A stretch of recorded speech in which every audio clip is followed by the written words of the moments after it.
Hi everyone, today's headlines. Load shedding days are here again. 4.4 magnitude earthquake strikes Nagaland. Reconciliation working principle of WCNNPGs says GPRN NSCN. Trade union nationwide strike on November 26. Nagaland COVID-19 tally 10,777.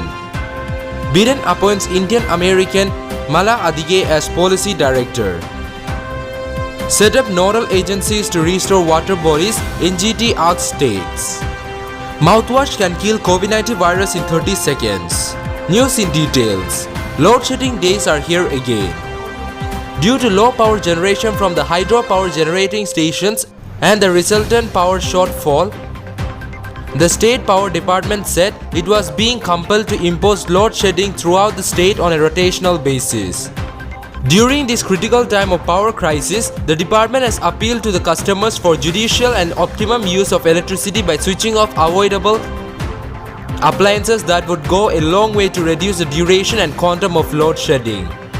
While regretting the inconvenience caused, Chief Engineer in a press note said that the department provides stable power supply during the festive season of Christmas and New Year celebration. 4.4 magnitude earthquake strikes Nagaland. An earthquake of 4.4 magnitude hit Nagaland on Sunday morning. According to National Center for Seismology, the quake struck the Mogojong region at 8:59 am. According to NCS, there is no immediate report of any casualty or damage to the property because of the quake. The effects of the quake were all felt in Assam. The jolts were felt at the depth of 23.2 km and the epicenter of the quake was 11 km east of Mogojong. Reconciliation working principle of WCNNPG says GPRN NSCN.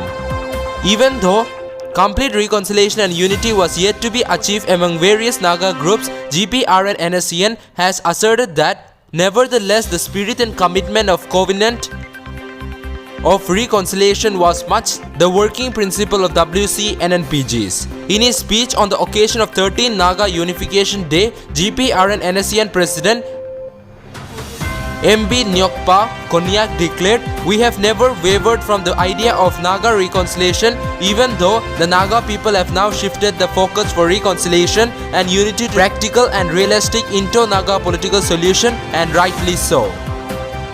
Trade union nationwide strike on November 26. 10 central trade unions have declared to go ahead with the planned nationwide general strike on November 26 and also announced their support to a 2-day farmers' agitation next week. The union leaders said workers from all sectors except those involved in essential services would take part in the national strike.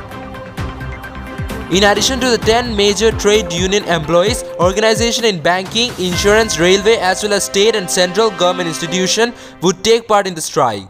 Taxi drivers and workers from the unorganized sector too would be participating. An estimated 1.6 crore workers will be part of the 24-hour strike, which will be from November 25 midnight to November 26 midnight. Nagaland COVID-19 tally 10,777. Nagaland COVID-19 tally rose to 10,777 after 103 new positive cases were detected on Sunday. 78 in Kohima, 24 in Dimapur and 1 in Zunabado. Out of 10,777 positive cases, the distribution across various categories include 4,473 from the armed forces or police, 1,753 returnees, 4,044 trace contacts and 507 frontline workers. Meanwhile, 2 more deaths were recorded, taking the tally to 63. Out of 63 deaths, 53 were COVID-19 related, 4 under investigation and 6 deaths not due to COVID. Biden appoints Indian American Mala Adige as policy director. US President-elect Joe Biden has appointed the Indian American Mala Adige as the policy director of his wife Jill, choosing an experienced education policy hand and as the incoming First Lady focuses on education and plans to continue teaching community colleges classes. Adige was a senior advisor to Jill and senior policy advisor for Biden's 2020 campaign. She previously worked for the Biden Foundation as Director for Higher Education and Military Families. Set up nodal agencies to restore water bodies, NGT asks states. The National Green Tribunal on Sunday directed all the states and union territories to designate a nodal agency for the protection of water bodies The Green Tribunal Principal Bench, headed by its chairperson Justice A.K. Goyal, noted that the concerned authorities had failed to take adequate steps to protect the water bodies so far. We find that steps taken so far can hardly be held to be adequate. It helps not only aesthetics but also water availability, aquatic life, microclimate, recharge of groundwater and maintaining e-flow of the rivers, the bench observed.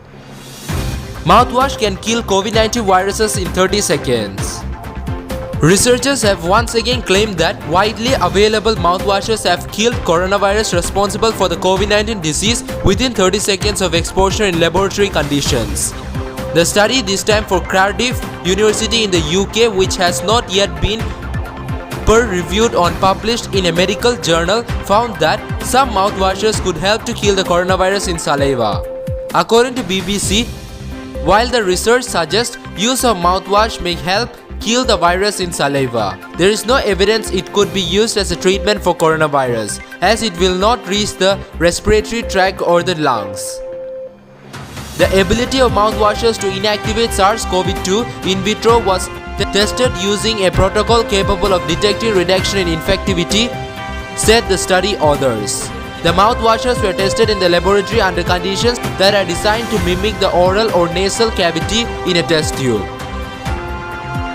That's all for now. To get such latest news, don't forget to subscribe to this channel. Thank you.